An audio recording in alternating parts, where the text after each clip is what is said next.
தஞ்சாவூர் மண்ணு எடுத்து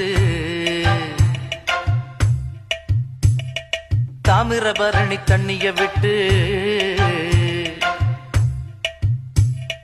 தஞ்சாவூர் மண்ணு எடுத்து தாமிரபரணி தண்ணிய விட்டு சேர்த்து சேர்த்து செஞ்சது இந்த பொம்மை. இது பொம்மை இல்ல உண்மை. எத்தனையோ பொம்மை செஞ்ச கண்ணம்மா,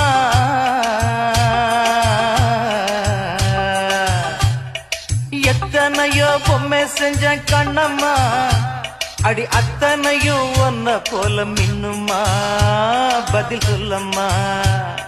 தந்தானே தந்தானே தந்தான குயிலே